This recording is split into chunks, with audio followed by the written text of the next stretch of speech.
Today on the Cameron Journal podcast, I am joined by a guest I've been highly anticipating talking to for a long time, named Keeper Catran-Whitney.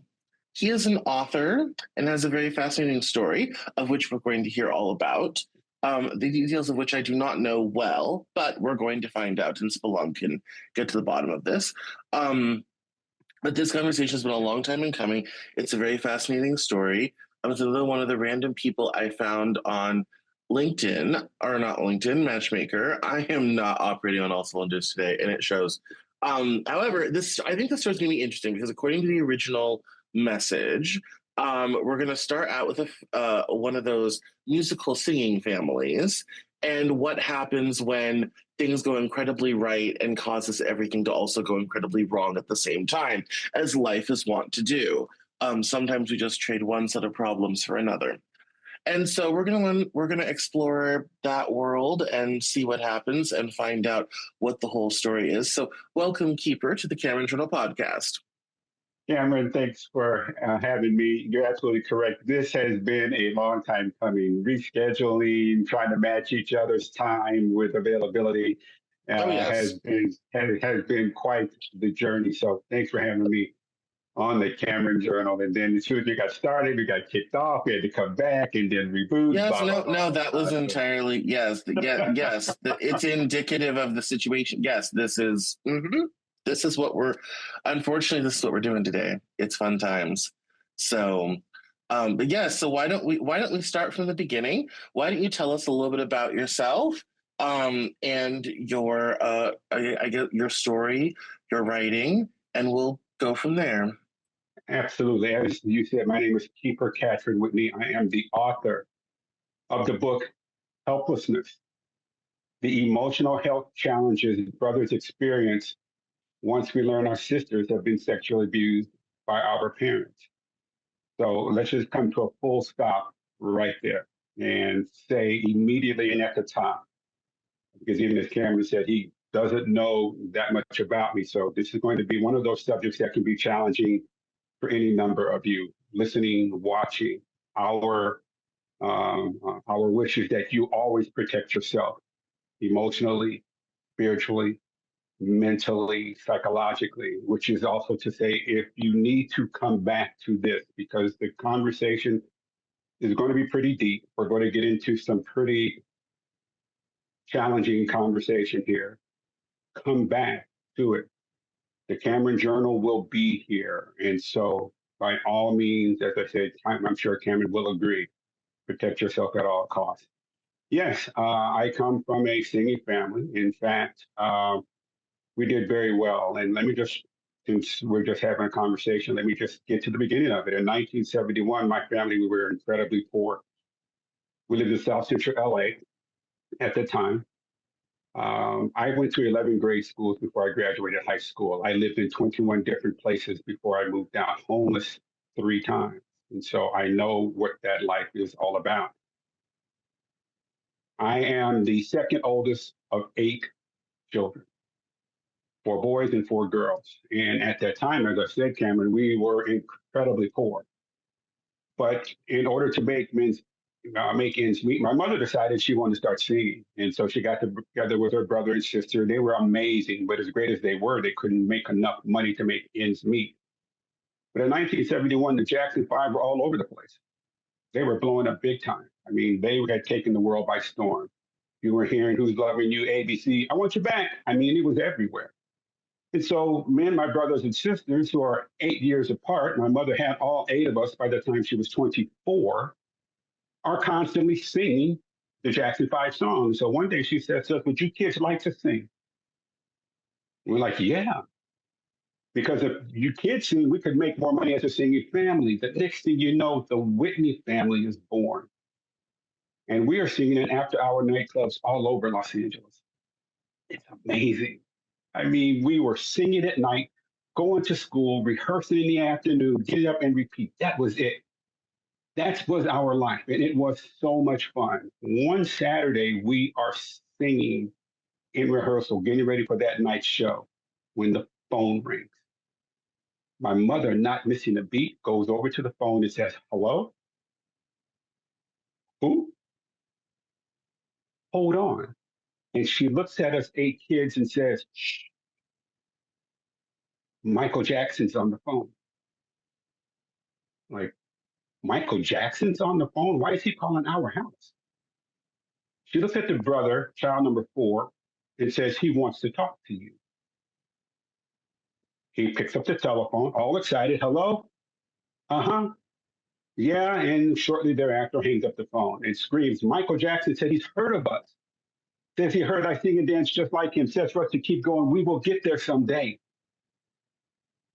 What poor family could not build dreams off that? Jump cut 6 years later, 1977. Cameron, we're everywhere. Concerts, TV, magazines. We are with United Artists Records at the time. And that year, we had made the coveted Billboard's Top 100 not once, not twice, but 3 times. Top 100 albums, 2 top 100 singles.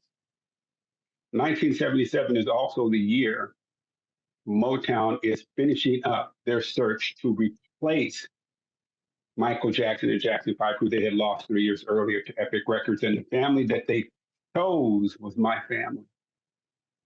It was amazing. We were about to sign with the very record company, Michael Jackson, who 6 years earlier had said, keep going. Our dreams, like he said, were about to come true. We are about to sign the largest new artist contract Motown offered any singing group ever, larger than the Supremes, the Four Tops, the Jackson 5, you name it. We were about to have everything because where the Jackson 5 had one lead singer, we had 9, including my mother. All 8 of us kids sang. Me and my brothers played instruments. We did everything. So they had a pot of gold. The week we are to sign the contract, which is going to be on Thursday or Friday, that Saturday, my sister screams upstairs, boys, come downstairs, family meeting. We all come running downstairs. My older brothers and I, and my 2 younger brothers, we enter the living room, and I'm the last one to enter of us kids. And as I enter, Cameron, I look on the couch, and my 3 youngest sisters, the 3 youngest of us 8, are sitting in a corner, huddled, but not saying a word, which is really odd because all they did was talk. As we entered the living room, my oldest sister was pacing back and forth in front of the entryway, and she is mad, which wasn't all that odd because she and my mother were always at each other. In fact, her and the girls were at it that morning, going from bedroom to bedroom, screaming, doing whatever they do. It's the girls. It's, you got 8 kids, you got that stuff happening all the time. And so me and my brothers, we don't have a clue about what's going on. But we are about to find out the day, Thursday or Friday, upcoming, when all our dreams are about to come true. The bus is outside, the engine is warmed up, the seats are warm, the doors open. All we need to do is step on into the bus, and we are no more abject poverty. My 2 younger brothers are also sitting on the couch now, and they, like me, don't know why our 3 younger sisters at the far end are not saying a word. This doesn't make any sense. But I take my seat and I sit down on the couch between my 3 youngest sisters and my 2 youngest brothers. But as I do walk to the couch, I look at my older brother who's standing at the far end of the couch behind my sisters, and I lock eyes on him and like, what the hell is going on? No one's happy. How is this even possible? Within seconds, my mother and stepfather enter the living room. We have a brown recliner in the middle of the living room. It clashes violently against the green carpet. And my stepfather, who's 6'6", 250 pounds, who wore a huge Afro wig that put his height over 7 feet tall, sits down in the recliner and immediately puts his hands over his face and bends over. Is he sick? That's weird. My mother, who's like her 8 children, walk and stands in front of the large plate glass window that overlooks the outside. And when she turns around, she is not saying a word. In fact, she has anger etched all in her face. She is mad about something. What? I have absolutely no idea. All I know is that she and my sisters were arguing that morning about something. My brothers, my three brothers, they have no idea, but we're about to find out.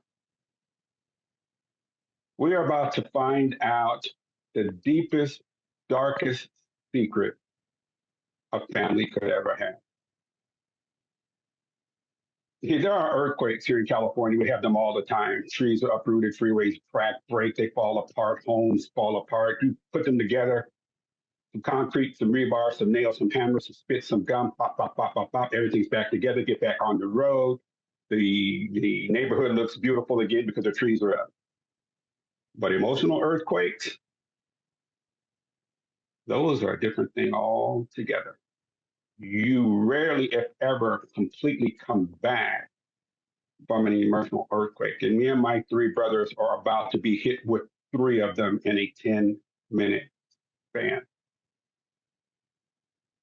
My mother looks at us kids on the couch, and she's just got this angry look. She's furious.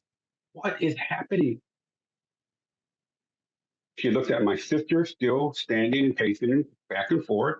And she, if looks could kill, they would have killed each other. But she finally speaks and drops earthquake number one.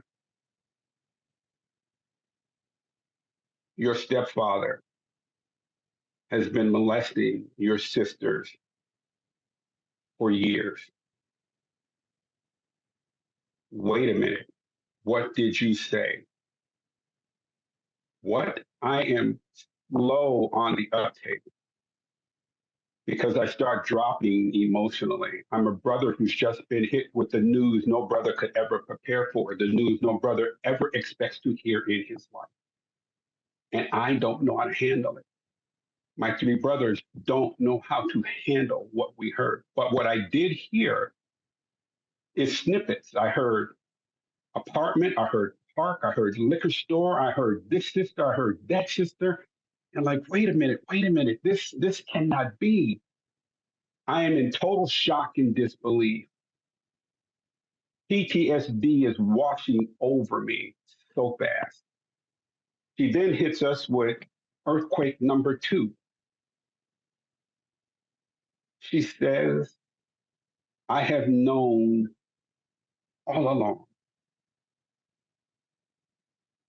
You've known what all along? Did you say you have known that he has been molesting our sisters for years and you have allowed it to happen? Further, I drop. The descent, the speed is picking up. There's no floor to this. How are we supposed to handle this? It turns out that's what my sisters and my mother were discussing that morning.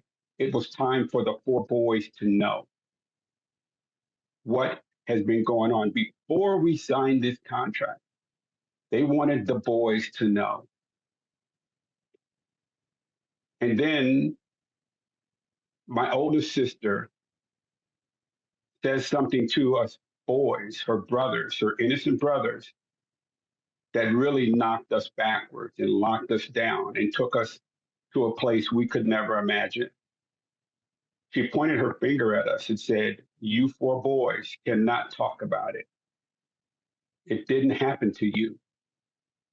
It only happened to us girls. You can't talk about it ever. And like that, relationships between brothers and sisters that were so close, a family that I believe to be so close, a family that I believe to be perfect. In fact, many of our friends wanted to be in our family. Those relationships were gone. They just lay on the living room floor. And for me and my brothers, the people we needed to speak to the most, who could help us with our healing, who could help us with our understanding. And this is very, very common for brothers once they learn their sisters have been sexually abused and not allowed to participate in the conversation and have questions answered and start to figure out what they are going to do. We were just told we don't matter. Our feelings don't matter. With my book, I used my family story, and I'm really, really proud of my book, Cameron. It took me 10 years to write, but in the process, I've had three of my sisters participate and actually contribute to the book. Something I never thought would happen after 45 years of never talking about this. And two of my older brothers, one being my older half brother in Portland, contribute to the book. We not only explore what happens to brothers emotionally, but we answer the question, what happens to brothers? Because in the process of not being able to talk about it, no one ever asked the brothers, are you okay? Do you need to talk? Is there anything you need? We will, once the exposure happens, there's the predator gets attention. The person or the persons who empowers them get attention. And obviously, my sisters got attention, but me and my brothers, we are left out of it. And after speaking to hundreds of men and learning that there are some 44 million adults here in the United States who are walking around as victims of child sexual abuse, survivors, if you will, most, if well, not most, but a large number of them being brothers, are carrying this burden, wanting to be able to talk, to have some sort of relief, because there's no support for us. And with that, that's what I do. I elevate the voices of brothers. I bring us into the conversation. That is my goal. That is my mission. Because whenever anyone is molested in the family, whether they know it or not, everyone is molested in the family. Direct victims, maybe not, but victims nonetheless. And so I have my own personal experience of being sexually abused directly by our babysitter 6 years before my sisters.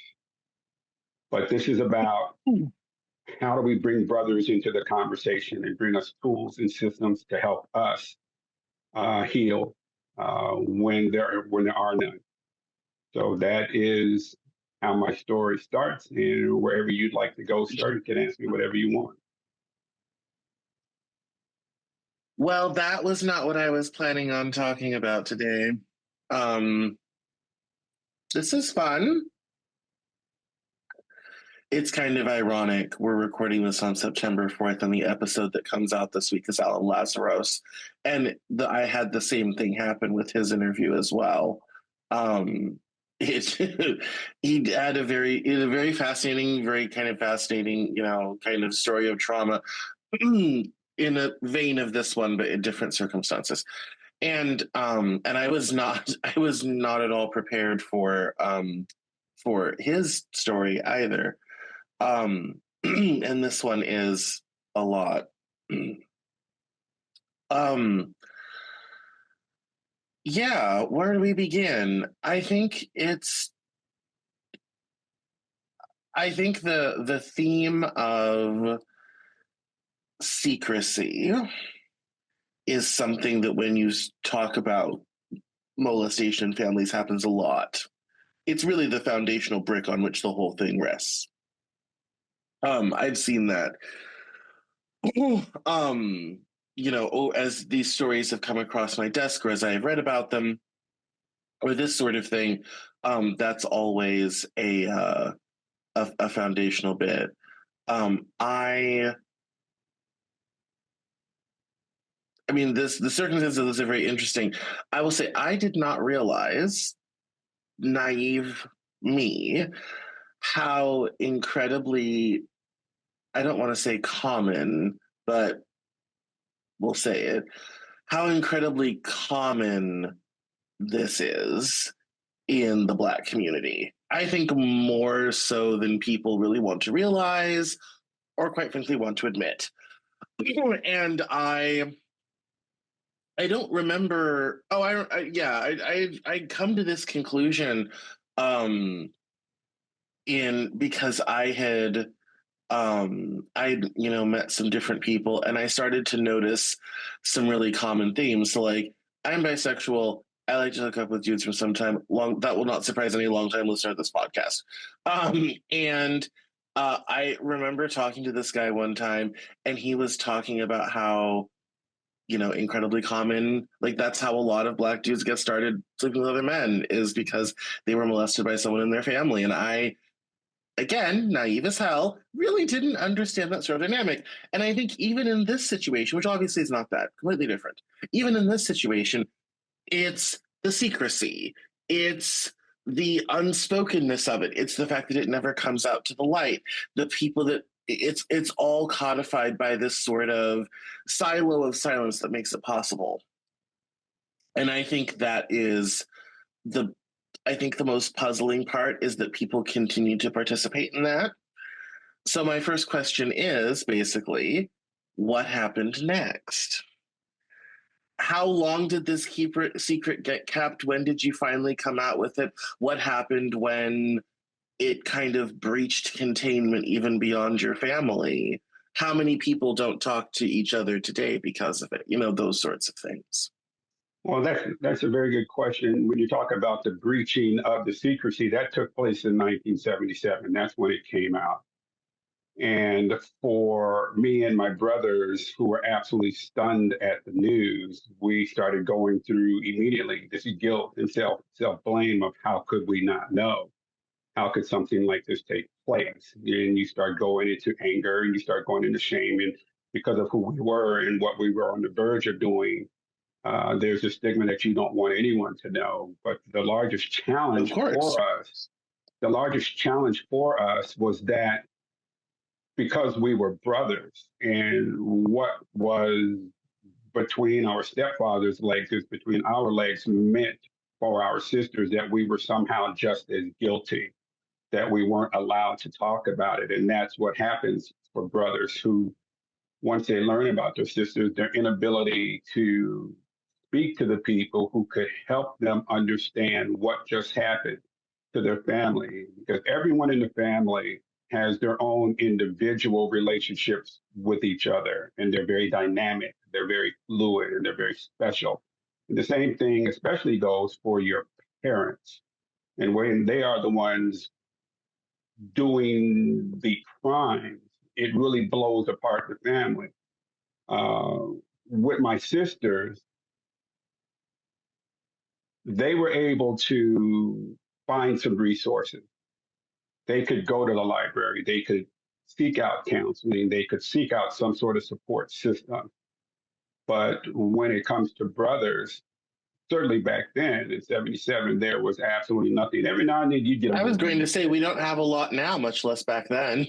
So, We have next almost zero for brothers. It's as if brothers in the conversation, Cameron, we are taboo. We are an inconvenient truth in the conversation because who wants to talk about the trauma the brothers experience? That's just another group that needs to have support and systems put in place.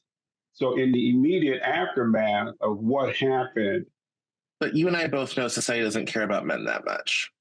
well, and then you have And to that's not new news. no, That's no, there's not new news. That we also have to look at where does a lot of that come from? A lot of that comes from men because we, who are doing a lot of the controlling of the narrative and how things are going, even though we're starting to break some of these stigmas, there's a sense that we need to always be tough. We need to always be strong. And so that breeds, to a certain extent, this toxic masculinity because it says the feelings and the emotions, all that high level stuff belongs to women. That's their domain. But when it comes to being strong and being all of these things that what we have been taught to believe about boys and men, you cannot cry, you cannot do these things. A lot of that is of our own making. Fortunately, we're in a more enlightened or starting to get to a more enlightened situation with men because we're seeing more and more men start to talk about their direct sexual abuse. And so that is incredibly helpful, be it an athlete, being a politician, being a celebrity. We're seeing more athletes who are actually, which is great from that standpoint, who are coming out about who they are and what they're all about, and yet they can still perform on the athletic field or on the athletic court. It has absolutely no impact on their Oh. performance. It's just that how do we get past it? But at the end of the I mean, day, I think it's also important to remember there is a friend enemy dynamic that I think makes it very difficult. I think in the context of this conversation, where you're talking about sexual assault, molestation, all this type of thing, it's very easy to other men entirely as the enemy. Hence why it's very easy to not lift a finger to do anything about how men are affected by these things or give them support when they're the victims, because it's very easy to draw a clear line, women good, men bad, conversation finished. Um, and as you know, that is a very naive and trite way to have the discussion. well, that conversation doesn't lend itself to any continuing conversation. It's just, like you said, it's just cut and dry, done, and move on. That is a an even broader conversation. I look at how do we bring support systems and tools for brothers so that they can get the things that they need. Why are they always left out of the conversation? Because without, even today, there are no documentaries, there are no movies, there are no articles, there are no interviews about the impact on what happens to brothers in the family. Why are they left out of it? Because without these systems, without these tools, the men we grow to become is directly impacted by the support we do or do not get. And if we're going to be able to find the path back to our sisters, be able to have that important conversation, because once, after decades of not talking to my sisters about it, once I found the courage to do it, after being told I could not talk about it, could not bring it up to them, it opened up an entirely new world of conversation with them, a world that they had not even expected. In fact, it wasn't even until I started to tell them, look, I'm going to write this book from a brother's perspective. This is what happens to brothers. And after they read it, they came to them saying, well, I had no idea you boys were carrying all of this trauma. I thought the reason why you didn't talk to us is because you didn't care. Well, it's not because we didn't care. It was because you said we couldn't talk to you. And we have already seen our family break apart on the verge of being completely lost. And so, in order to not lose our sisters even more, we do exactly what they say. Do not bring it up. And yet, even as my family continued to do things, we continued to have picnics, we continued to see each other on holidays. We would hear from our sisters the words and, the things like, how come you didn't know? How come you didn't see my tears? How come? But in the grooming process of my sisters, and ultimately with me and my brother in the grooming process, there is the constant, if you talk, I will hurt this person, I will hurt that person. And so, not wanting to lose contact with our sisters, we don't say anything. But that doesn't help them, and it certainly does not help us. Because, as you said, in 77, there was no resources for brothers. In fact, even today, there are no resources. My book is the very No, I mean, first book to look at this. no, I remember there was a story quite a long time ago now about a man in Canada who created the first domestic violence shelter for men. He was so attacked and so demonized, he closed his facility and killed himself the same day. Right. And I've always told that story. I've been writing about manhood, masculinity, all this type of thing for almost my entire career. It was one of the first things I ever started writing about. And, I've said for years and years, I said, our society does not want to deal, if you're a man and you've been sexually assaulted, go ahead and call the police. Enjoy them laughing at you. I've seen cops laugh at dudes in that situation to their face. to their very face. This is something our society does not want to address because our society does not want to give support to the same people who, the same broad group of people who, on the other side of the coin, are also perpetrators. And you get into this very blurry line of victims and perpetrators and all this type of thing. And what does that mean and who is affected? And you see this with you know, with dating and romance and the whole narrative for men, especially the last 30 years or so, has been, why aren't they this? Why aren't they that? Go to therapy, do this, do that, all this type of thing, not realizing there's not, and I think women don't understand this. Women have these networks of support institutions now, really, for all of this. Doesn't exist for men. In many Right. cases, there's active activism on the behalf of certain people in that industry to make sure that never happens for men, Of all in course. the name of defending women. And I'm not Well, it's criticizing also anybody. I'm it's merely also in the need stating the of, state of play. well, it's also to protect the societal construct that men are very strong. We do not have what some of these people that are creating this narrative around men. They don't want to to admit to the fact that we experience this sort of what's the word? Um, we experience the same sort of trauma that our sisters experience because of historically what men have done to women over time when it comes to sexual abuse. Women control the narrative on this. They absolutely do, and I think for the most part, we we did that, and we need to own up to it. However, as we learn more and more and more about child sexual abuse, where 1 in 5 children are sexually abused, the conversation needs to broaden. If we're just going to have a conversation about the abuse that men get directly, then we're not broadening the conversation to allow brothers to be part of the conversation.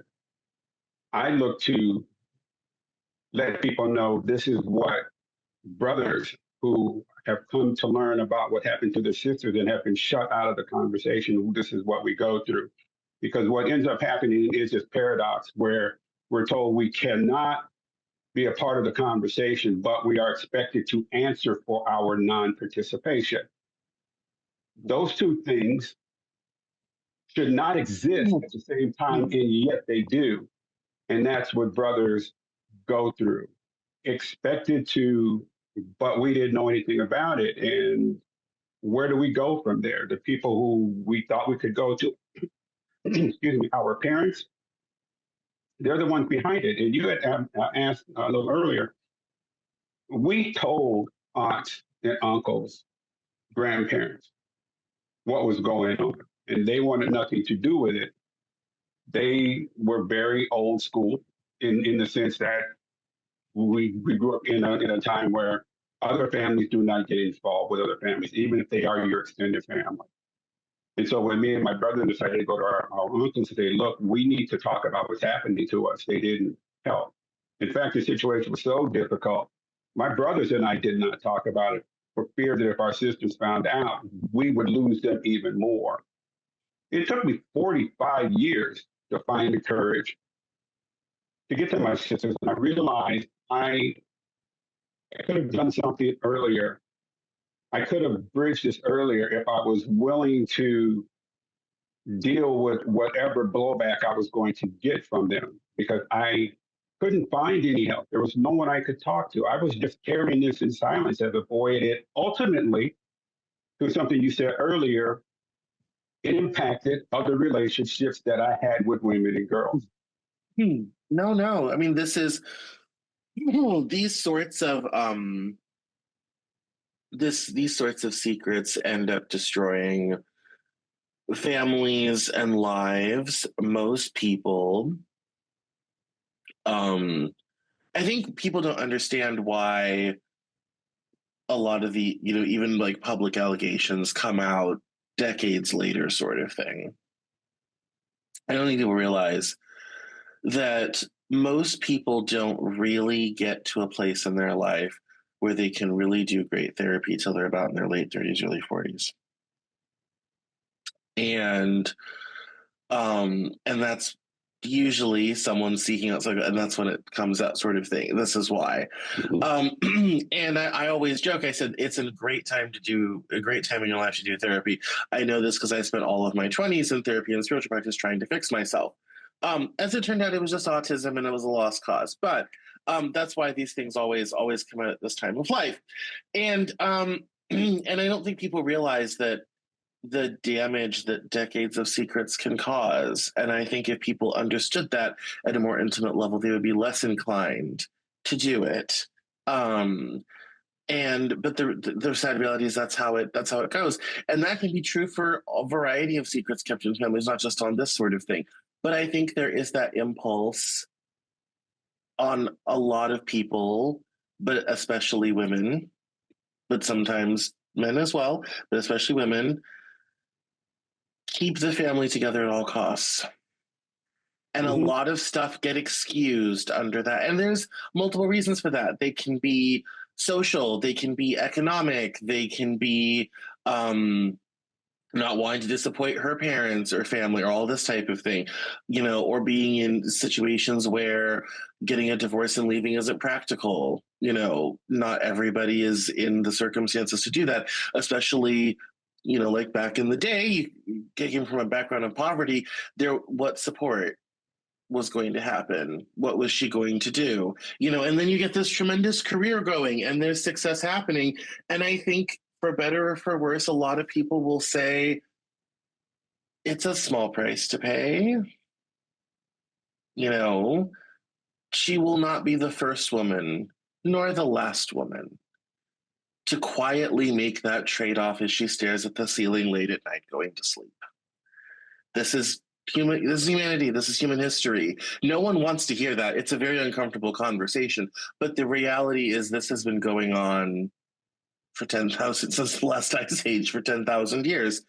And I think what's great now, today, in 2024, is we're finally getting to a place where we don't have to do that. And if we do, there are, or if that happens to you through whatever circumstances, there are now more resources than ever before.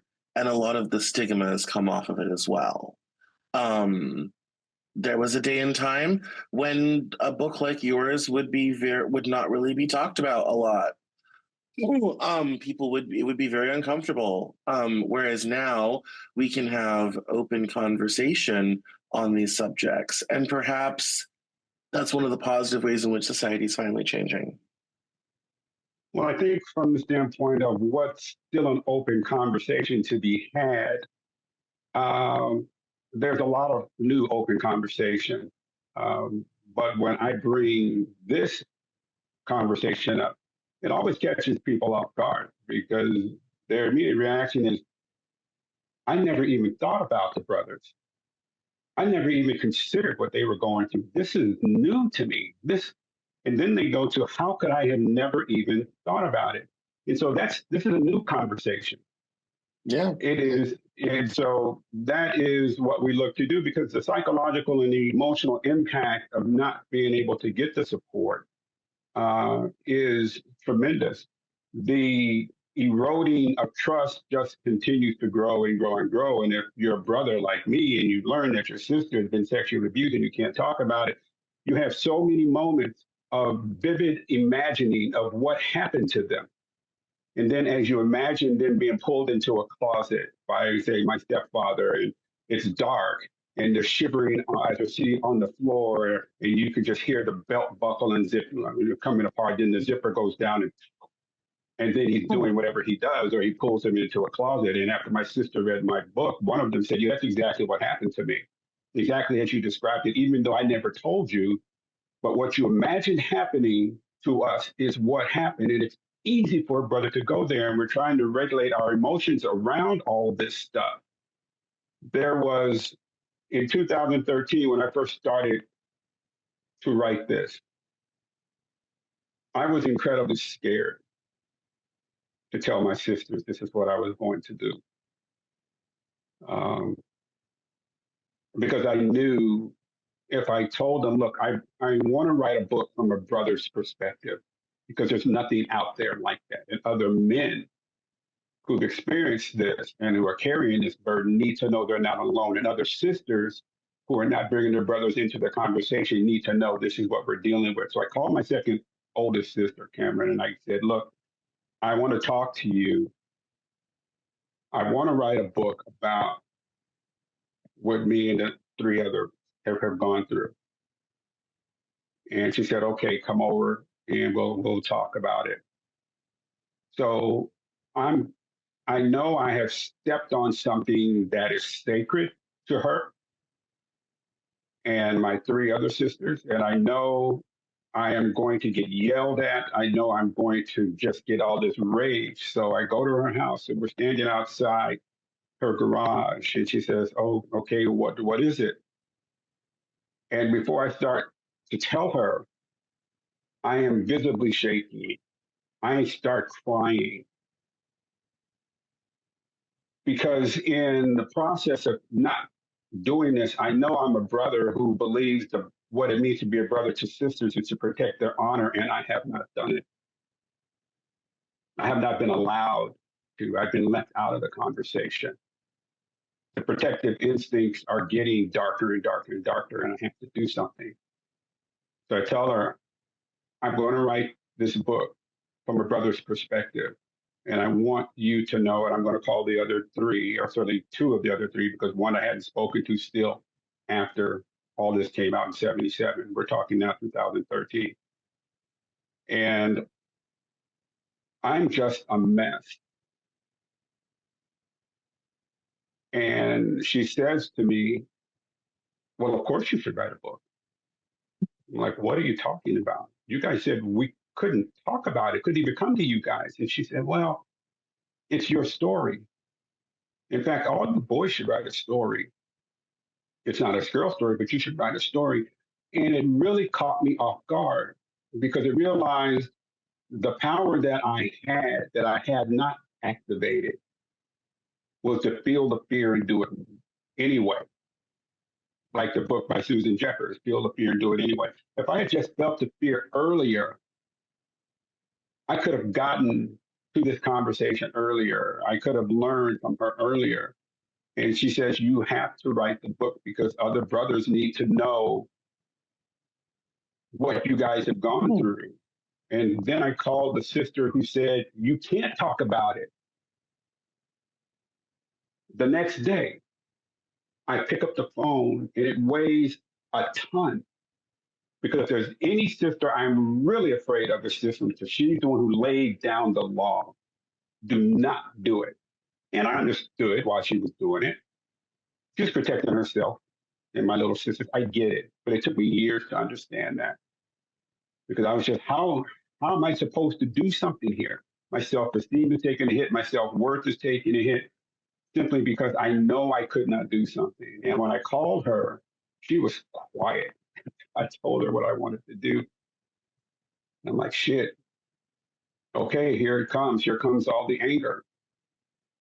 I mean, it's going to come. Heat is going to come through the phone right now, but I've got to deal with what I have to deal with because that's the first step to healing. You have to handle it. You have to go through it. As they say, you have to go through to get through. That was me.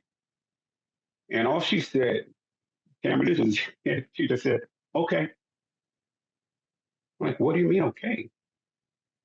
She said, yeah, I think you should write it. And so I say See, that. this is why I always tell people. I said there are many subjects about my life that I will not talk about until certain people are dead.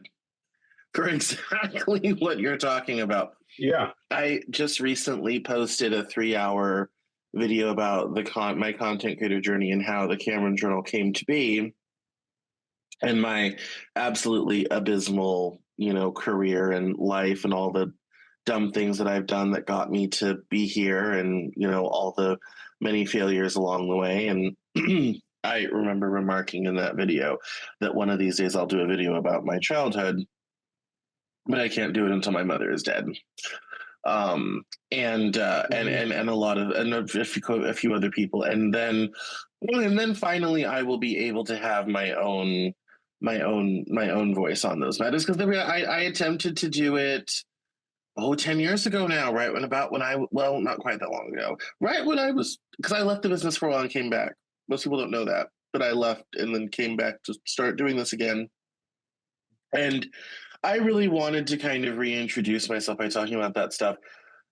2.5 year family fight. And there are several people who don't speak, including me to most of them. So I think it's a great accomplishment what you have done in that way, because not all of us are so lucky. I've got to go to a lot Well, of funerals I before I tell can finally you, have my say. I don't speak to some of the people in my family, but you bring up a very, very good point. Waiting for someone or something to happen before you feel that you can step into your space. All that was really brought to a really sharp point for me was a conversation with my father-in-law 4 years ago. Here's my father-in-law. He's white and he's Jewish. He grows up on the East Coast. I grew up on the West Coast. He grows up in a very stable middle class family. I, as you know, very poor. We've got absolutely nothing. He has enjoyed so many of the trappings of life where I didn't have any. The topic that we're talking about crosses race, religion, politics, economic, education, wealth. It crosses borders. It crosses gender. It crosses every line you can think of because it happens everywhere. So my father-in-law, unbeknownst to me, has read my book, and I didn't know it. No idea. But he calls me one day. And this is for people who say, well, maybe it happens predominantly in the black neighborhood, but not so much in others. It does happen more so in the black neighborhood, then followed by Hispanic neighborhood, then followed by Asian, white, and then Asian last. That is absolutely correct. But it happens everywhere. And these are the numbers just here in the United States where we're talking about where it happens the most. It happens everywhere because I speak internationally all the time. So my father-in-law calls me and says, I want you to come over to the house. I want to talk to you. I'm like, okay, Dad, I'll be over there in 20 minutes. Love calling him dad. My biological dad was in many ways worse than my stepdad. So I've got this old white Jewish guy who's my father-in-law, and he's like the dad figure to me. Like this dude is it. So I go over, camera, and I enter the house, and I notice immediately my mother-in-law's not there, which is really weird because she's always there. I mean, they're never apart, but here he ends alone, sitting at the dining room table. And he says, come over, have a seat. And I sit down. I said, okay, everything okay, Dad? He says, I want to talk to you. And he pats my book. It's in front of him on the dining room table. And I look at it. Okay, is everything all right? And he says, I'm going to tell you something, but you can't tell anyone until I die, until I pass away. I have only shared this story with your mother-in-law, and that is it. I have not told your wife, my daughter, and her two sisters this story. Okay. He says, I want you to know I understand. You understand what? I want you to know I understand your story. And then he starts to cry. He's 95 years old. He then says, when I was 17, we lived in a two-story apartment in Brooklyn. We were downstairs, our best friends were upstairs. We were so close, we kept our doors open all the time. Any family member could walk into anyone's apartment anytime they wanted. One day, my mother or my dad, I don't remember, sends me upstairs to get something. I walk into the apartment and I don't see anyone and I don't hear anything initially. And then I hear something from the bedroom. And I walk to the bedroom and I open the door, and the father is molesting my sister. I stand in the doorway. And then I turn around and walk back downstairs, and I don't say a word to anybody. My sister comes downstairs. We do not talk about it. 2 months later, it happened again. And again, I did not say anything. I want you to know I understand your story. I understand what it's like to be a brother and not say anything and carry this. So here I am, Cameron, sitting across from my white 95-year-old Jewish father in law, telling me a secret he has only told one person. But at 95, the burden is such for him as it is for many brothers. I have to talk to someone. I need to say something. He wasn't looking for permission. What he wanted to do was unburden himself. He wanted someone to hear him. He wanted someone to understand. He wanted someone to know, I wish I had done something. And so it became really striking for me because oftentimes when people would tell me, well, you're only talking about black guys, I'm like, no, I'm not. This happens to brothers everywhere. And when my 95-year-old father in law easily could have called his white Jewish son in law or his white Greek Catholic son in law to tell them the story, he tells me because he understood that I would understand him not being alone. He wanted to not be alone. Even he passed away 3 years later, but he wanted someone to hear him. And this is what this is about, letting other brothers know it's okay. There are people who will hear. And as that's not always the easiest thing to do is finding the right people to talk to about whatever it is you're going through. Because all too often people come at us with, I would have done this or I would have done that. It's so much freaking noise because they don't know unless they're in it. And yet there's so many people willing to give us advice about our lifestyle, about what we're doing, about what we're holding on to, instead of just being quiet. And Well, I mean, listen, some of not us learned a realizing long that's time the hardest ago. thing for us. Well, yes, and I think, especially in the world of men, and a lot of us figured this out a long time ago, no one cares. And people get very disturbed when I say that. And I'm kind of like, oh no, no, no, no, no, no one cares. If you're a dude and you're having feelings and emotions, our society could not care any less than it already doesn't. And when you start talking about these topics, like we've been sitting here talking about today, the indifference by society and the public is in the extreme. Um, and a lot of guys just keep it to themselves and bottle it up for a variety of reasons, ranging from something as silly as feeling of a loss of masculinity because you weren't able to do anything or defend or fight, all this, which you kind of referenced, ranging all the way to the burden of keeping the secret and that feeling of helplessness, which can lead to learned helplessness. And here's the thing people don't understand. This doesn't just quietly go into the corner. It manifests itself in all sorts of negative externalities: crime, You are so correct. poverty, sexual assault, drug addiction, alcoholism, all this sort of thing. It manifests itself Repeating the in, behavior, yes, and all of yes, that. passing it on. Yes, all of these things. These things have consequences. Our lack of treatment and focusing on the very real trauma that men go through, either primarily or secondarily, like what you're talking about, has terrible societal consequences. And to be very banal, it costs us a lot of money. Prisons aren't cheap. I mean, it's like it costs us a lot of money for this conceit. And I think this is a very important story, despite my complete lack of preparation for being able to be ready for this today. Um, yes, I mean, this is one of the great things. So she wouldn't mind me saying this. My Nana was in the 1980s founded one of the nation's first um, sexual assault nonprofits, training therapists and others how to deal with childhood sexual assault, called Blue Sky Bridge in Boulder, Colorado.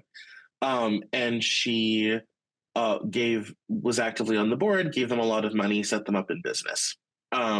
She would hate for me to say the following phrase, but it is truly her legacy. Millions of children have been saved because of the work that she did, and the time that she put in, the money she gave them has paid off dividends over and over and over again for 40 years now. And the reality is, I think that was one conversation for a time in the 80s when no one said anything about any of this stuff. And I think now, I think the exciting thing about the story, as much as I will not be productive for the rest of today for having had this conversation, um, this is the next chapter of the conversation. Yeah. We've had some time to have those conversations and create resources and institutions and all this type of thing. And there's awareness and all this type of thing. This is I think, the next chapter of this conversation.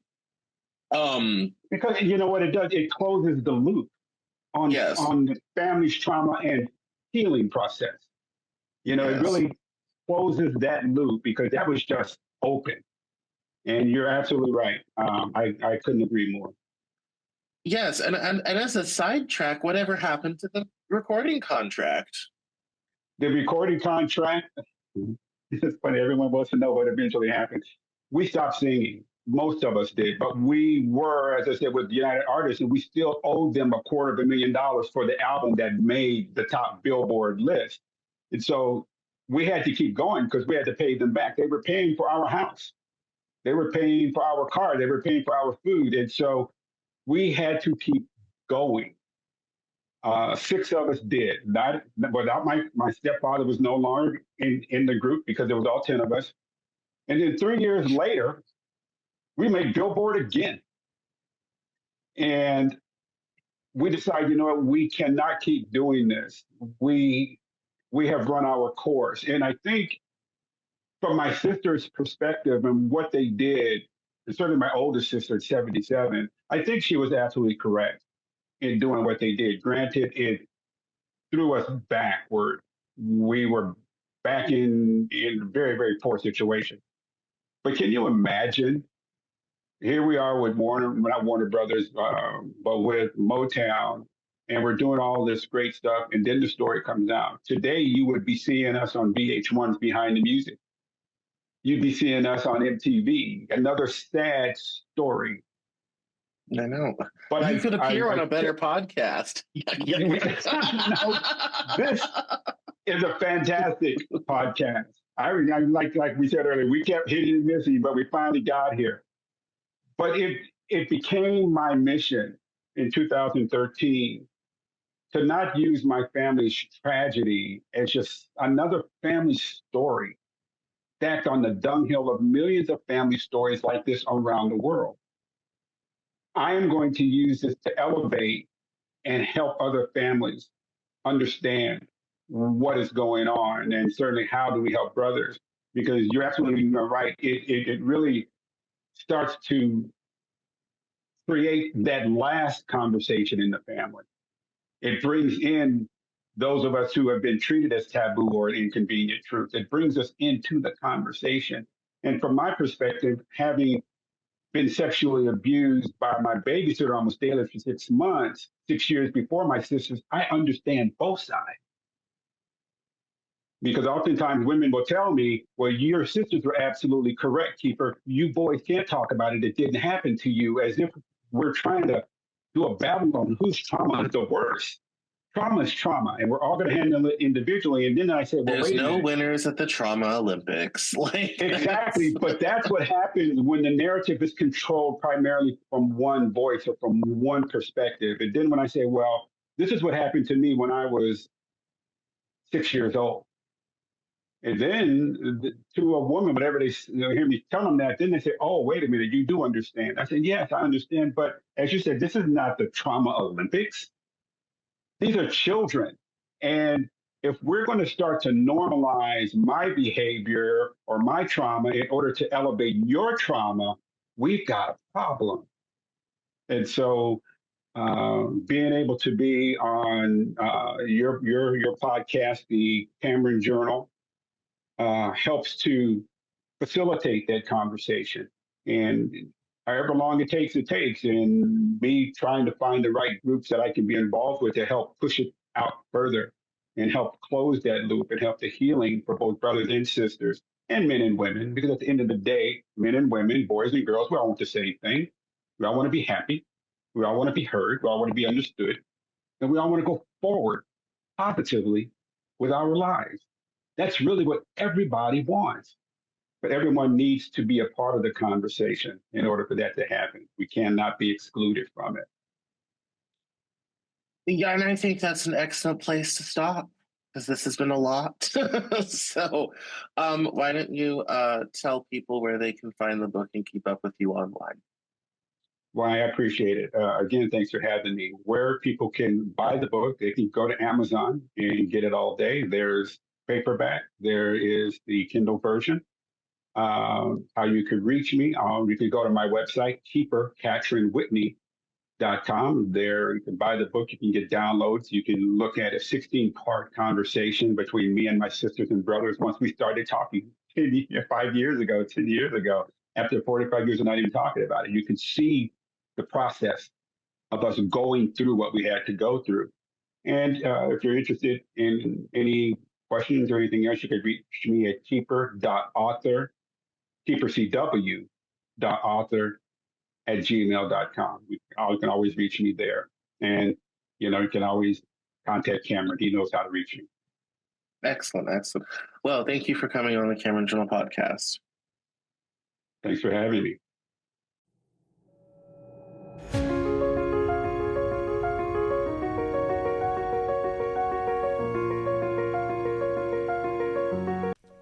That's all for this episode of the Cameron Journal podcast. Thank you so much for listening. Visit us online at CameronJournal.com. We're on Facebook, Twitter, and Instagram, and I love to talk to my followers and listeners, so please feel free to get us on social media at Cameron Cowan on Twitter, and we'll see you next time on the Cameron Journal podcast.